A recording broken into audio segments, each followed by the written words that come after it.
as bad as it could have been. It's not as bad as it's gonna be. Yes, very familiar with that. Good to see you, Kathy. Well, let me start with easy. Sure. Yeah, I'm multitasking. Say you're hypocritical. Wall Street taking money from you. You think you're hypocritical? I think it's very interesting that Mr. Casey apparently is concerned about his long-term relationship with being a Lehman Brothers insider.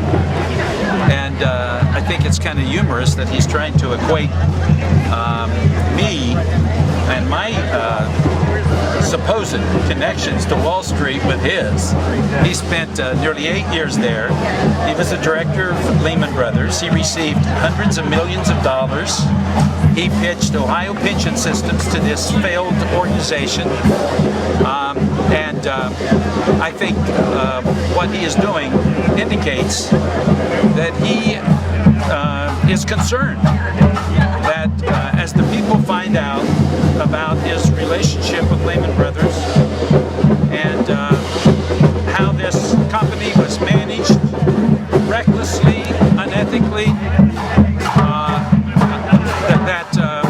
he is concerned that Ohioans will rightfully conclude that someone with that kind of business experience is not the person who should be the governor of Ohio. You know, Mr. Kasich frequently says, and I'm not quoting verbatim here, but he frequently says that I know business, and because I know business, I'm the kind of guy who ought to be governor because I can create jobs. Well, the only real business that I am aware that he's ever been associated with is Lehman Brothers, the company that represents the largest bankruptcy in American history. I don't think that kind of experience is what we need in the governor's office. Do you have any idea how much financial services industry money Kasich has put into his campaign or received in his campaign? I really don't know. I mean, there may be people in my campaign that have looked at that. I have not personally, so I really have no idea. I have a sort of a really general question. You know, candidate Kasich is sort of the leader of corporations. What comes first, communities or corporations? Or corporations or communities? Well, we obviously need our corporations and our businesses to be successful. But we also need to be concerned about the individuals in our state. But, you know, quite frankly, I am proud of the fact that I have a good relationship with the business community in Ohio. I have worked with them. I've tried to be sensitive to the problems that they have. I want our companies and our corporations to thrive and to grow and to be successful and to make profits. So I am certainly not anti-business. In fact, I think that we've had a very pro-business administration. But on the other hand, I also am concerned about the needs of the individual workers and the individual families in Ohio.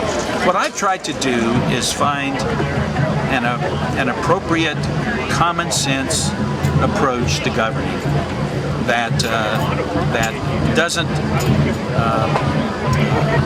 allow for the extremes on either the right or the left to feel as if they control me. I don't think Ohio needs an ideologically driven governor, and I think, you know, I think Mr. Kasich is. I think he has a certain philosophy and approach, and it results in sometimes very impractical decisions being made, which are devoid of common sense. To say that we can operate this state without an income tax that provides 46% of all of our general revenue fund, or has over the last 10 years. If you look over the last 10 years, the income tax has provided about 46% of the total GRF for our state. Now, to be just so ideologically opposed to taxes that you say we're going to get rid of the state income tax without having a plan for how you're going to deal with that, what services you're going to eliminate, what other taxes you're going to raise, but then he's boxed himself into a corner because he's also signed a pledge that he will never support any additional tax increases. So he is faced with the need to tell Ohioans how he's going to operate this state with 46% fewer resources than we already have, when everyone knows we're facing a deficit even now.